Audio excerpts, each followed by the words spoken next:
Good afternoon, everyone. It's Carlos, aka CJ. Hopefully, everyone is having a great day so far. It is Tuesday, May the 11th, and we're here at 5:30 p.m. Eastern Standard Time with a little bit different of a Gadfly live stream. If you have not done so yet, please do us a favor. Go over to the gadfly.vhx.tv, bookmark that site, find out about our $10 a month our subscription-based system. That's a 30-day free trial, and then you can decide from there which direction that you go. We also have a few different public social platforms that we operate on, one of them being Twitter, that we post our live streams, other content. We share articles there as well. And then we also have a YouTube channel that we maintain for our public content. And very excited today. There's a lot of events unfolding. So we, via text message earlier, I reached out to Ken Schortgen Jr. of Schortgen Economics, one of the contributors here at the Gadfly, and said, hey, there's so much going on, Ken. Let's jump on. Let's talk about the markets. Let's talk about what's happening in Israel. So, Ken, great day. How are you, sir?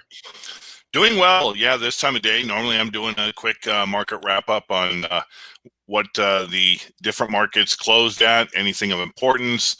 It should be noted that today the equity markets, the Dow especially, was down 650 points at its peak.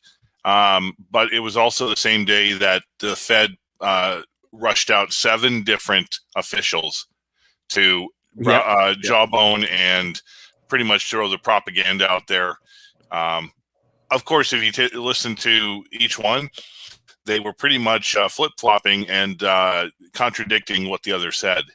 And that's the whole thing, because 75% or greater of all trading takes place on these algorithms, high-frequency trading computers that are run by the big investment banks. And these HFTs are built to listen to keywords and certain headlines and throw out their billions of trades to try to move a market one way or the other. Didn't seem to work that much today. But with that being said, one of the things we're going to start off with is Stanley Druckenmiller. And Druckenmiller, of course, is a billionaire hedge fund. He's usually one who's pragmatic,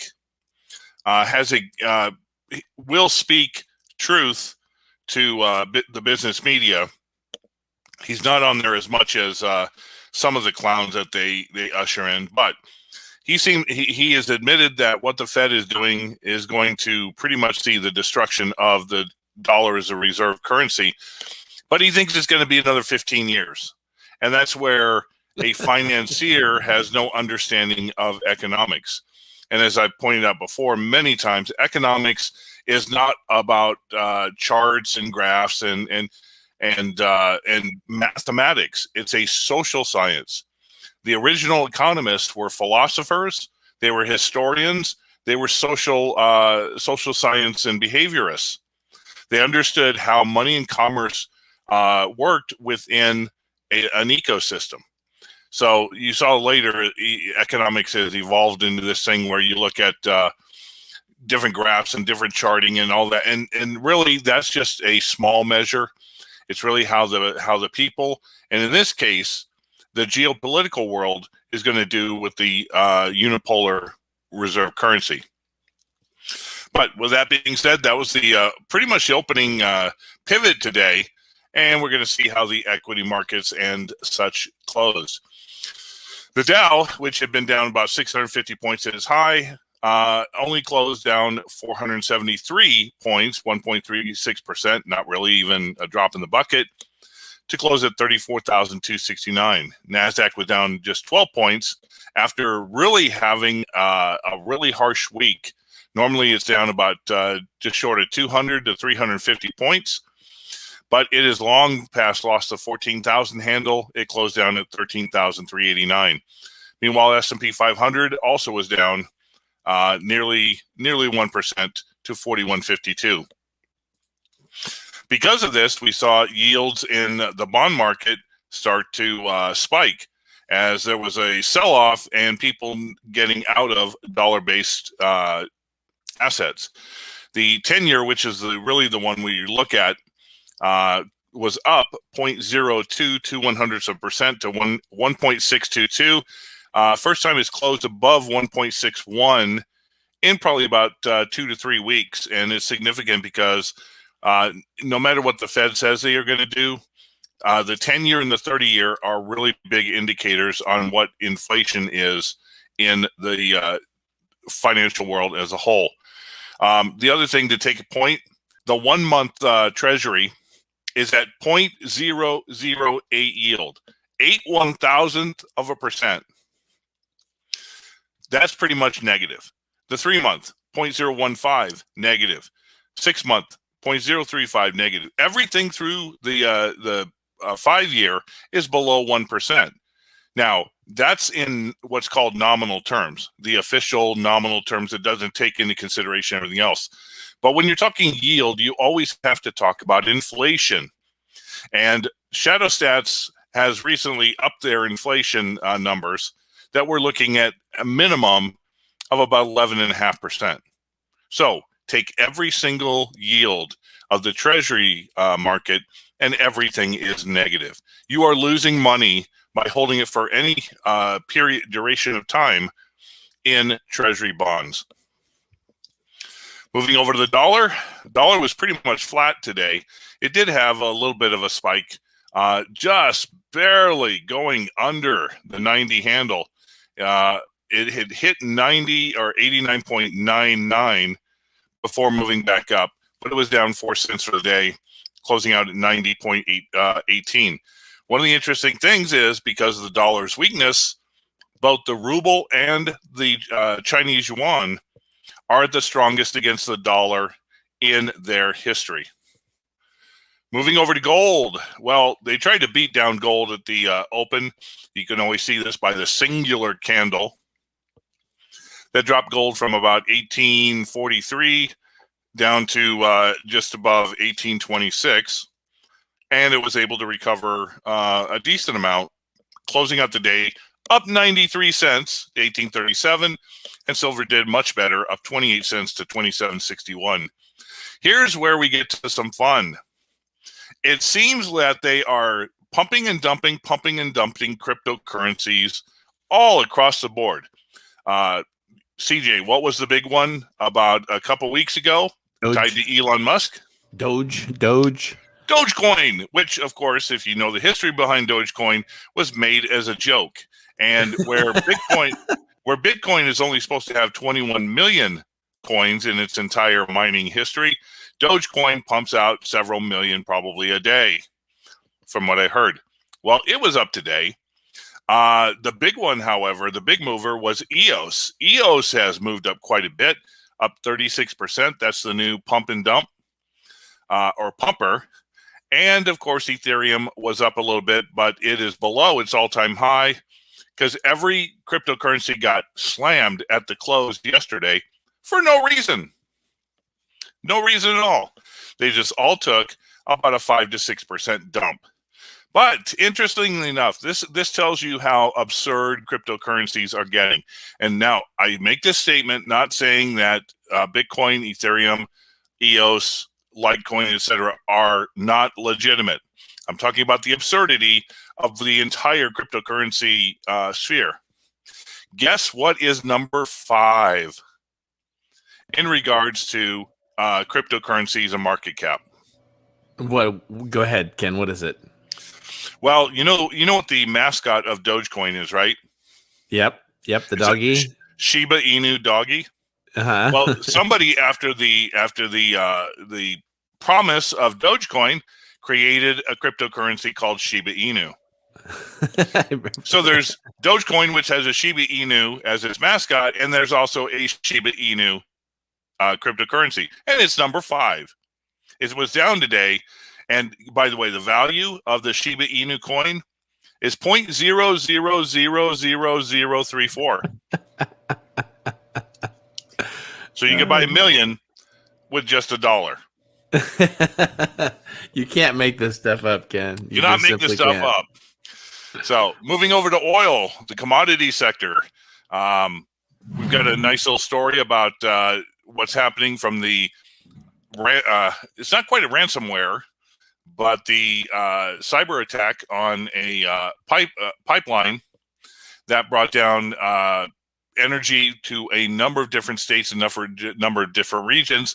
Surprisingly, it has not really seen the price of oil skyrocket. It's seen the price of gasoline in certain areas climb, but not the price of oil, because just like gold and silver, it's a paper futures market system. West Texas Intermediate was up 36 cents to close out the day at 65.28, and Brent crude was up 34 cents, holding on to the 68 handle. So the chances of oil reaching $70 is much greater than oil falling back to 50. And just as we talked about, lines down the street, we're back to 1973 and the oil crisis of the 70s. People wait 5 hours to fill up gas amid gas shortages. Now, this is all up and down the eastern seaboard, and a little bit into the southern states. Alabama, Arkansas, D.C., Delaware, Florida, Georgia, Kentucky, even Texas and Virginia are all stuck with this. In a White House briefing, Energy Secretary Jennifer Granholm said the government will have no tolerance for price gouging during the gasoline shortage in the Southeast, said gas station owners should act responsibly. Like that's the epitome of the Biden administration. Let's cut the Keystone Pipeline. Let's stop all new permits for drilling on federal lands. Oh, and by the way, when we can't even keep our grid up or our pipelines up, it's the gas station owner's fault. That's the epitome of the Democrats and the Biden administration. Now, of course, the big thing that's really in play, and it's something that the Fed, like I said, is sending out 7 talking heads virtually per day to go out and try to propagandize and instill in people there's no such thing as inflation. That steak dinner that you had to pay $18 more for today that you paid last month, that's not inflation. Inflation only deals with the difference in rubber tires in Uganda between last month and this month. That's inflation that the Fed looks at. And I'm being absolutely facetious because nobody knows what the Fed looks at in their model. Even the Fed doesn't know. They just pull crap out of their ass. But with that being said, one of the guys who in the alternative media, well known, in my opinion, would make an incredibly good Federal Reserve chairman. And that is, of course, the bond guy, Jim Grant. If there's anybody who understands interest rates and the whole ramification of inflation, it is Jim Grant. Here's what he had to say in a recent podcast. There's a gale of inflation of all kinds in progress, adding he believes that it will take the Fed by surprise and overwhelm our monetary masters. Inflation is clear and present and will manifest itself in our everyday lives. Even Jim Grant's a little bit late to that. It's been doing that well since we started pumping so much money into the system. Now, here's the interesting thing. Inflation and high inflation are both monetary events. Hyperinflation is a loss of confidence. So, with so much money going into cryptocurrencies, gold and silver, with the rest of the world, for whatever reason, whether sanctions or because the United States is pretty much increasing the debt, hyperinflation is a confidence event. Do you really think it's going to be 15 years before we get rid of the dollar is no longer accepted as reserve currency? Not a chance in heck. Not a chance. No, not at all. We're probably talking maximum 7 years, probability 1 to 3 years. Meanwhile, looking over, nobody wants to work. Job openings soared to a record high 8.1 million. This was hilarious because on the Beltway, the analysts, and I mentioned this, of course, last week in the podcast, Wall Street and the federal government estimated 1 million jobs were going to be created last Friday in the jobs report. There were barely 266,000, the worst miss in the entire history of the BLS report, job report.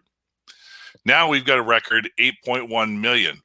And businesses are actually having to pay much, much higher wages and even give bonuses and incentives, not because it's profitable to them, it's because they can't even open. They have no workers. The problem is yeah, you're going to be giving more money to workers, the ones that are willing to take the jobs, but with inflation, everything's going to go out in the wash. So be prepared. You may be paying $5.99 for a Big Mac right now. You will be paying $10.99 probably within the next 12 months. And of course, the big story of the day, what is going on between Israel, Hamas, Palestine, the occupied territories, and even the Temple Mount? There is calls right now to simply destroy the mosque that is out there on the Temple Mount and pretty much kick all Arabs to or Muslims to the curb. But when did this and why did this occur? Well, for anybody who knows Israeli politics, Benjamin Netanyahu just recently, as of 6 days ago, finally was pretty much set aside as the prime minister of Israel. He'd been there for nearly 2 decades. And one of the reasons that he was keeping on was because the court system and the criminal justice system have massive amount of indictments, fraud, embezzlement, theft, you name it, the whole 9 yards, ready to bring upon him for using his office for ill-gotten gain. So as long as he could stay prime minister, he was able to avoid getting indicted. But in the most recent election from 2 years ago, in Israel, like most of Europe, political parties do not really, it's not a winner-take-all, and they usually do not have a plurality over 50% to be able to form a government. They have to get with other parties and create a coalition that combined has more than 50% of the legislature. Well, in this case, after 2 years, Netanyahu was unable to get any other coalition to join his party. And pretty much after 2 years, the president of Israel, which is more a ceremonial position, they don't run anything. They just have make a few determinations. Said, Netanyahu, it's time for you to step aside. Hold on a second. Yep. Sneeze button. Cough button, yeah. Cough button. Netanyahu, step aside, and your rival, Reuven Rivlin, the president, has given Mr. Lapid the mandate to create a government. Now, here's where we get into the convoluted of Israeli politics. The Lapid is in charge of the second biggest party. Now, the third biggest party is run by a former defense minister who wants to see Israel pretty much, take over the occupied territories, go into Syria, go into Iran, attack everybody. He is a major war hawk. Netanyahu, of course, has to deal with international diplomacy, i.e. Russia and the United States are not going to allow him to do this. Neither is the United Nations. But this other head of the third party really doesn't care. So we already know that he was willing to join with Netanyahu's party to form a government, but Netanyahu just couldn't take the step and give him that much power over the military and over foreign affairs. So the new guy, Lapid, Yair Lapid, is going to have a dickens of a time finding enough coalition, because he's going to have to go to the fourth party, which I think is the Green Party, and some other, right-wing, left-wing parties to form a government, which is going to be extremely impossible, because Yair Lapid is a centrist. He doesn't like right and left extreme, and which would make it very difficult. So with that being said, Netanyahu, or what is happening in Israel, it's ironic that it occurs exactly within 12 hours. It started within 12 hours when Netanyahu was told he was no longer going to be in charge of the government. I'm sure it's a So coincidence, Ken. I'm sure it's a coincidence. the first news came out was actually that Israeli military or law enforcement or a combination of both were attacking the mosque sitting there on the Temple Mount. Then there was a bunch of protesters who were there screaming, Palestinians screaming against the what the Israeli government was doing. And they tried to spin it in the media, the BBC, Reuters, the whole 9 yards. They're saying the Palestinians were burning down their own mosque. So the propaganda is high and heavy and thick in that. And by the way, for those who don't know, the Associated Press and Reuters, which are pretty much one and the same, they are owned or were purchased back in the late 1800s, about 1896, 1898, by the Rothschild banking clan. The same ones who Lord Balfour wrote the Balfour Agreement to directly to Lord Rothschild to create the to seize the land that would become what today Israel. So it's all interconnected. Now, the one thing when you look at politics, okay, and this is vastly important, there's a major difference between Jews and Judaism and Zionism. For those who have heard the term, Zionism is a political movement. Started in the 1870s and really was about breaking or destroying the Ottoman Empire and seizing land on the Black Sea to be able to accommodate Rothschild's new oil leases in the Black Sea. So the whole thing is a political movement, and it carries over today. But it looks like things are really getting hot and heavy. Just a few hours ago, 130 rockets were fired on Tel Aviv by Hamas, and Israel decided that they were going to collapse a 13-story building and take out an entire block in Gaza. Civilian casualties be damned. Now, one of the more interesting things is prior to this, about a month ago, maybe 3 weeks, a month ago, there were some missiles, some rockets, and these were older. These are not new, up-to-date, modern. But these are older ones. They got through the Iron Dome and actually landed and exploded in, what is Tel it? Aviv? It's where their nuclear facilities are. Oh, that's right. Yep. Dimora, Yep. I think it is, or something like that. Somebody probably knows, but that came awfully close. Now, interestingly enough, when the nuclear proliferation treaty was signed, Israel signed it. I'm sorry, Iran signed it. Israel did not. They don't want to tell anybody how many nukes they have. They want to be autonomous, and yet they have the audacity to demand that Iran not be allowed, even under UN supervision and atomic energy supervision, to go ahead and do enrich uranium. So this is where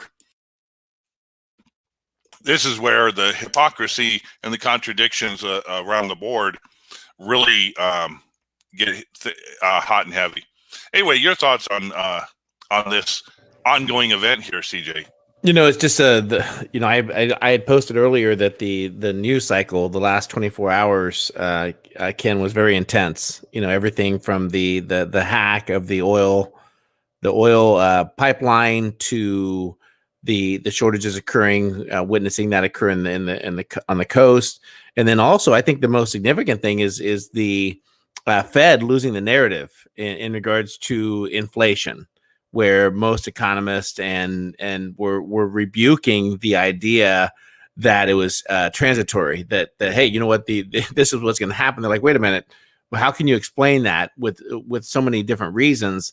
But you nailed it. I mean, I didn't even think about that, and I completely forgot that Netanyahu had really lost power in Israel, and the significance of that is now, with the escalation occurring, it potentially could bring a mandate back to his side, depending on how aggressive that he is in trying to combat this resistance. But I texted you earlier, Ken, that this time feels different. Like, there's these little flare ups that occur.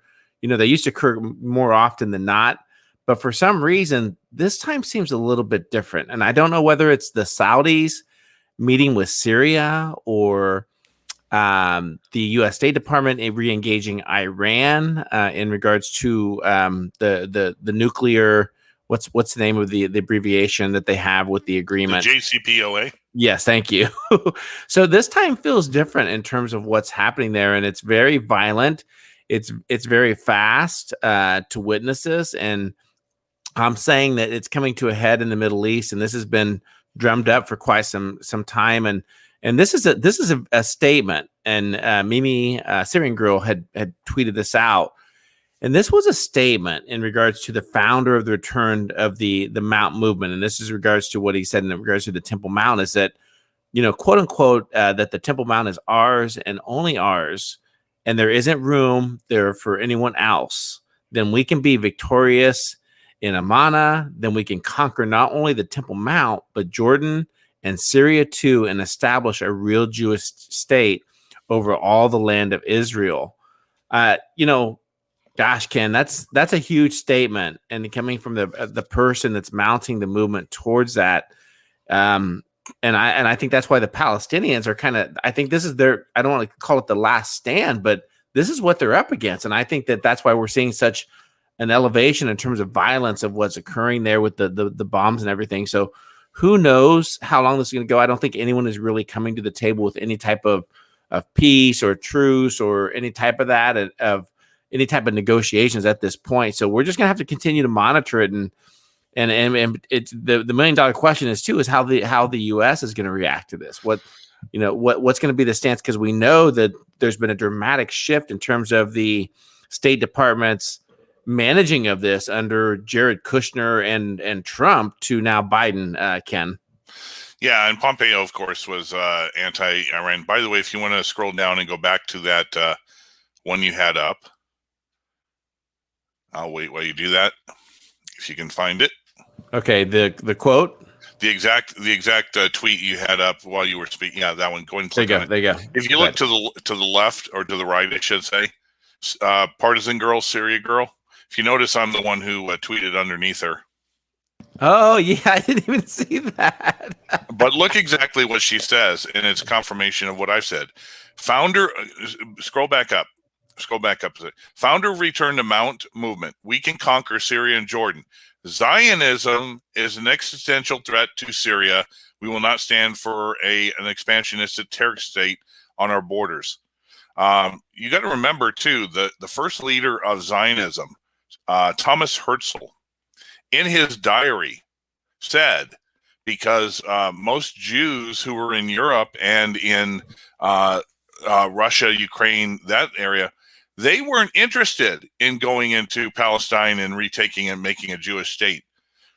Herzl in his diary said, we must make the Jews in Europe suffer to the point where they will have no choice but to have a diaspora to Palestine.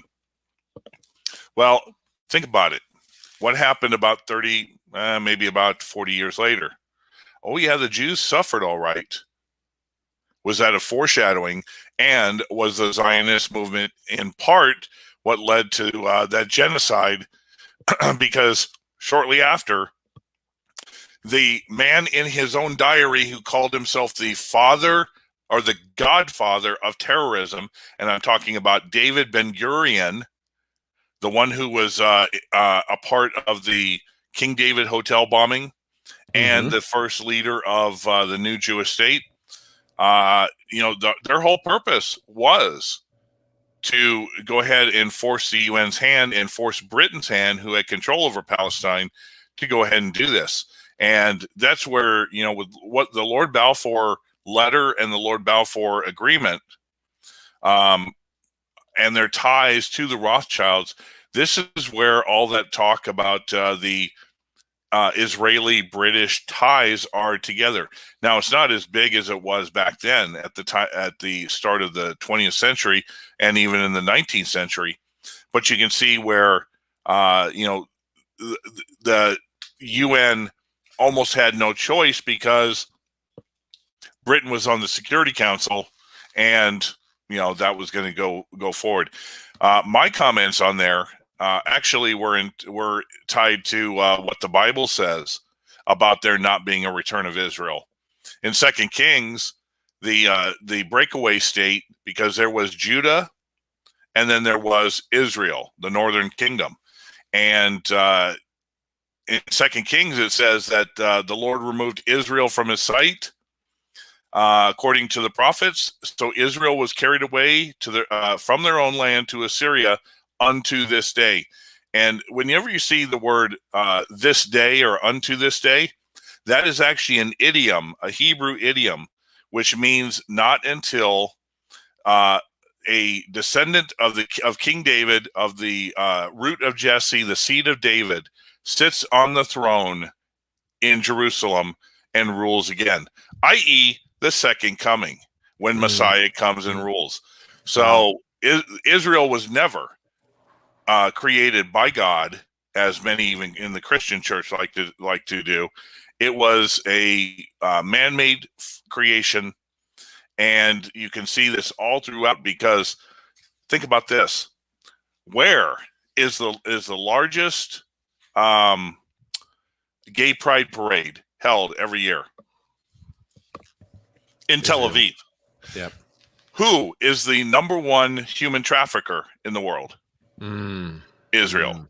Yeah. Who has the largest designer drug trafficking in the world?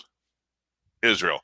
Yeah, I'm sure they're righteous, and if they have any claim at all that they could return to the land because of that, they would be kicked out the same way previous peoples, Hebrews, were kicked out when they became unrighteous. So, Ken, Zionism. Amazing context to put to that in terms of the what we're witnessing, and I think it fits right in. And by the way, I did message Syrian girl Mimi for an interview, so I would love if she joins for you to be part of that interview with her to discuss it, because I think it would be very fluid exchange in terms of information, and I'm confident that she would enjoy the conversation just as much. So, but Ken, I appreciate it. Late this afternoon we message, typically record and upload, but I was like, hey, let's go live. There's just so much happening right now in terms of not only here in the U.S. The economic climate, but now we're also witnessing a multitude of potential geopolitical things that are occurring. So it's something to keep our eye on. I know that I went to the gym today to work out, and it was difficult to get my mind clear of everything that's happening. I'm like, let's and sometimes the best way for me is to go on and do a live stream and talk about it. So I appreciate your flexibility to do a live stream this afternoon, Ken. Absolutely. You're the one who had to miss dinner. I'm actually getting ready to cook right after we get off this stream. So, but anyway, Ken, thank you so much for doing this. And then also for our Gadfly subscribers, thank you for supporting our multi-channel network. Those are tuning in for the first time to one of our live streams. Again, please jump over to the gadfly.vhx.tv. Start your 30-day free trial, and then from there you can decide whether to do a $10 a month program or save a little bit of money and do $100 a year, for our multi-channel network. And then also don't forget, go over to Shotgun Economics, check out Ken's work there. He's a very valuable, intricate part of the Gadfly and what we do here. So, Ken, thank you for a great conversation, and I'm confident that we will do this again real soon. Yep. Thanks, CJ, and thanks, everyone. Have a great Tuesday.